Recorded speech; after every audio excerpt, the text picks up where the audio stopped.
യേശുക്രിസ്തുവിന്റെ കാൽവറി യാഗത്താൽ എന്നെ പൂർണ്ണമായി രക്ഷിപ്പാൻ എൻ്റെ ദൈവം പ്രാപ്തനാണ്. രക്ഷ എന്ന് പറയുമ്പോൾ ആത്മീയ രക്ഷ മാത്രമല്ല. നിന്റെ ജീവിതത്തിൽ ഇന്ന് രക്ഷപ്പെടത്തില്ല എന്ന് പറയുന്ന ഒരു വിഷയം കിടപ്പുണ്ടെങ്കിൽ ഇന്ന് പകൽ പറയണം, രക്ഷപ്പെടും. കാരണം എന്താണെന്ന് വെച്ചാൽ, എനിക്ക് വേണ്ടി യാഗമായി തീർന്ന യേശു ക്രിസ്തു പിതാവിന്റെ സന്നദ്ധിയിൽ വലത്തു ഭാഗത്ത് എനിക്ക് വേണ്ടി പക്ഷപാതം ചെയ്തുകൊണ്ട് ഇപ്പോഴും ഇരിക്കുന്നത് കൊണ്ട് ഞാൻ രക്ഷപ്പെടും. രക്ഷപ്പെടത്തില്ല എന്ന് പറഞ്ഞ് നിന്റെ കുടുംബത്തിന്റെ അകത്തളത്തിൽ കിടക്കുന്ന ചില വിഷയങ്ങൾ, ഈ വിഷയത്തിനകത്ത് രക്ഷയില്ല.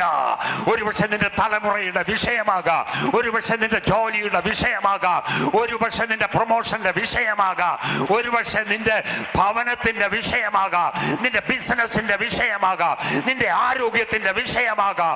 ഏത് വിഷയമാണെങ്കിലും ഇന്ന് പകൽ പറ, എന്റെ യേശു മധ്യസ്ഥത ചെയ്തുകൊണ്ട് പിതാവിന്റെ വലത്ത് ഭാഗത്ത് ഇരിക്കുന്നത് കൊണ്ട് അവൻ എന്നെ പൂർണ്ണമായി രക്ഷിപ്പാൻ പ്രാപ്തനാണ്.